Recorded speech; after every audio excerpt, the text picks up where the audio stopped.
والصلاة والسلام على سيد المرسلين وعلى آله وصحبه أجمعين، أما بعد. أعوذ بالله من الشيطان الرجيم. بسم الله الرحمن الرحيم. يرفع الله الذين آمنوا منكم والذين أوتوا العلم درجات. مشفق مربي أستاذ محترم والذين بالغالين. میں جس موضوع کو آپ لوگوں کے درمیان حاصل ہوا وہ موضوع ہے علم دین کی اہمیت.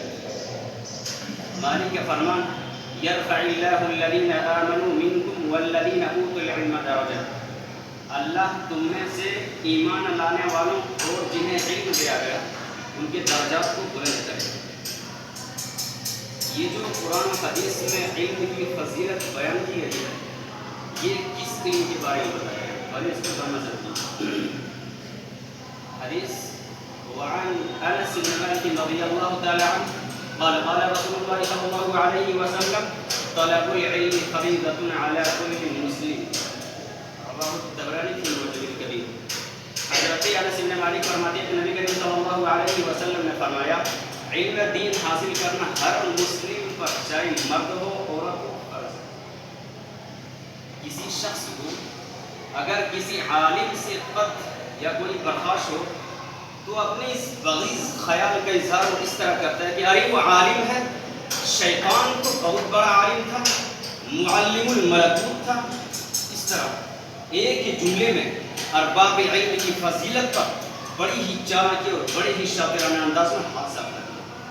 بقول شاعر صرف میرے آشیاں کے چند تنکوں کے لیے، صرف میرے آشیاں کے چند تنکوں کے لیے پر عزت پر گلستہ کا گلستہ رہ گیا. حالانکہ کسی بھی صحیح حدیث سے یہ ثابت نہیں ہے کہ شیطان بہت بڑا عالم تھا اور نہ ہی کسی صحیح حدیث سے یہ ثابت ہے کہ وہ معلم الملکوت. سوال یہ ہے کہ علم سے مراد کون سا علم ہے؟ تو ایک اصول اس سلسلے میں جان لیں کہ جہاں پر قرآن و حدیث میں قرینہ صارفہ کے بغیر اگر العلم آتا ہو تو اس سے مراد علم دین ہی ہوتا ہے. اور یہ علم اس علم سے افضل ہے. آگے تقسیم کر لیتے والے علم کی بنیادی تقسیم ہم اس طرح کریں گے کہ علم کی دو قسمیں ہوتی ہیں، علم نافع، علم غیر نافع. یہ ہم تقسیم کریں گے. دلیل وعن ابي هريره رضي الله تعالى عنه ان رسول الله صلى الله عليه وسلم قال اذا مات الانسان انقطع عنه عمله الا من ثلاثه الا من صدقه جاريه او علم ينتفع به. رواه مسلم في كتاب الوصيه. حضرت امام مسلم اس حدیث پاک کو اسی کتاب الوصیہ کہہ اللہ ہے اور راوی حضرت ابو ہریرہ رضی اللہ تعالی عنہ. حضرت ابو ہریرہ رضی اللہ فرماتے ہیں کہ نبی کریم صلی اللہ علیہ وسلم نے فرمایا کہ جب انسان مر جاتا ہے تو اس کا عمل اسے ختم ہو جاتا ہے مگر تین چیزیں جس میں اس کا عمل دخل ہوتا ہے مرنے کے بعد بھی اسے ملتا رہتا ہے. نمبر ایک صدقہ جاریہ، دوسرا ایسا علم جو نافع ہو، نفع دینے والا ہو انسان ہو، اور تیسرا بیٹا بیٹی اولاد و جو ان کے لیے دعا کرے. ان تین چیزوں کا ثواب مرنے کے بعد بھی اسے ملتا رہتا ہے. تو آپ اس میں دیکھ رہے ہیں دوسری چیز علم نافع ہے.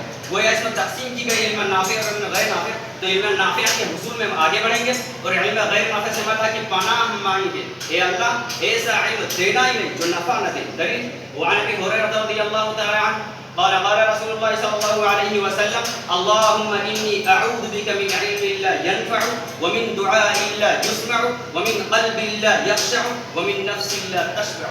رواه ابن ماجه في كتاب العلم. حضرت امام ابن ماجه اس حدیث پاک کو اسی کتاب العلم کے اندر لائے اور راوی حضرت ابو ہریرہ رضی اللہ تعالی عنہ. حضرت ابو ہریرہ فرماتے ہیں کہ نبی کریم صلی اللہ علیہ وسلم کو دیکھا گیا کہ آپ کثرت سے دعا مانگتے تھے اللهم انی اعوذ بک من علم لا ينفع. اے اللہ مجھے اس علم سے اپنے پناہ میں لے لے، میں اس علم کے قریب نہ جاؤں جو غیر نافع ہو، جو نفع دینے والا نہ ہو. اس کے بعد ومن دعاء لا يسمع، اور ایسی دعا جو سنی نہ جائے. آپ دیکھ رہے ہیں علم پہلے ہے، دعا بعد میں ہے، دعا عمل ہے.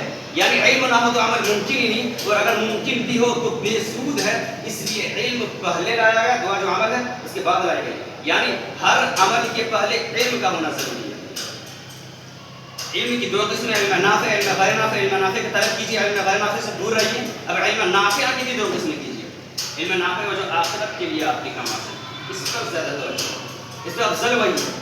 اور جو علوم دنیا میں آپ کے لیے نفع بخش ہو ان میں پہلے علم کی نقل درجی. دلیل وَلْتُؤْثِرُونَ الْحَيَاةَ الدُّنْيَا وَالْآخِرَةُ خَيْرٌ وَأَبْقَىٰ. تم دنیا کو ترجیح دیتے ہو جبکہ آخرت زیادہ بہتر ہے، زیادہ باقی رہنے والی.